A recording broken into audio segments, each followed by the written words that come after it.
दिल्लीमध्ये काहीतरी घडतंय, पण 2029 पर्यंत मोदीच पंतप्रधान राहतील असं धनंजय महाडिक म्हणतायत। काही गोष्टी जाहीरपणे बोलणं योग्य नाही, पण काही प्रक्रिया सुरू आहे असं धनंजय महाडिकांनी म्हटलंय।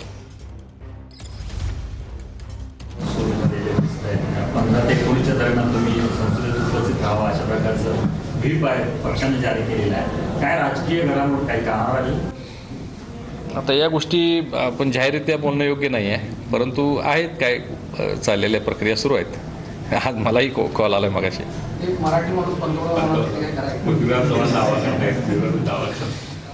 मोदीजीच 2029 पर्यंत पंतप्रधान राहतील आणि 2034 सुद्धा पक्षाच्या वतीनं मोदीजीच राहतील, यामध्ये माझ्या मनामध्ये कुठली शंका नाही।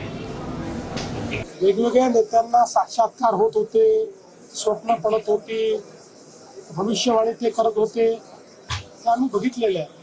पण पृथ्वीराज बाबांसारखा ज्येष्ठ नेता जे महाराष्ट्राचे मुख्यमंत्री राहिले, पीएमओचे मंत्री राहिले, त्यांनाही असे साक्षात्कार व्हायला लागले तर मात्र निश्चितपणे मला असं वाटतं की त्याच्यामध्ये काहीतरी थोडं काळं बेर आहे।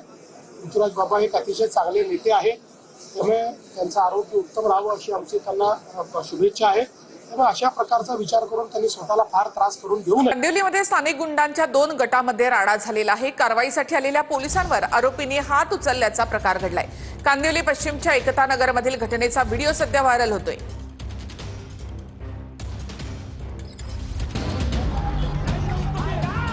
मुंबईतल्या कांदिवलीमध्ये गुंडांनी पोलिसांवरच हात उचलला,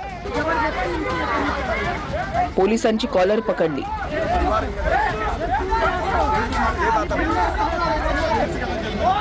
यावेळी बघ्यांची मोठी गर्दी जमली होती। कांदिवली पश्चिमच्या एकता नगरमधील घटनेचा व्हिडिओ व्हायरल झाला।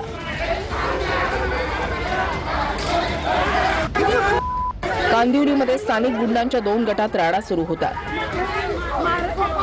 यावेळेला पोलीस घटनास्थळी कारवाई करण्यासाठी पोहोचले, पण गुंडांनी कारवाईसाठी आलेल्या पोलिसांवरच हात उचलला। गुंडांकडून शिवीगाळ सुद्धा करण्यात आली। मारहाणीच्या घटनेवेळी मोठी गर्दी जमली। लोक मोबाईलवर घटनेचा व्हिडिओ काढत होते।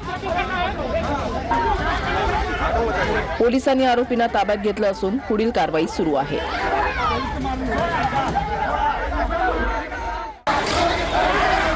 निवडणुकीसाठी गुंडाचा वापर केल्यामुळे सरकारही आमचंच असल्याचा गुंडांचा समज झाला।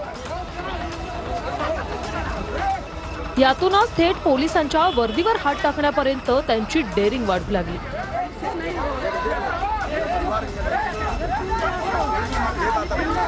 पोलिसांना मारहाण करण्याचा कांदिवलीतील हा प्रकारही याच पठडीतला दिसतोय।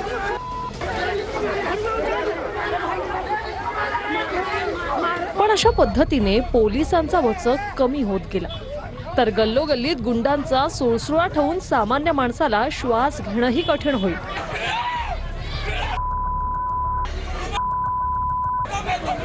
या गुंडांची मस्ती जिरवण्याची धमक पोलिसांमध्ये आहे, पण त्यासाठी सरकारनेही पोलिसांना मोकळीक द्यावी। आम्ही पूर्णपणे महाराष्ट्र पोलिसांच्या पाठीशी आहोत।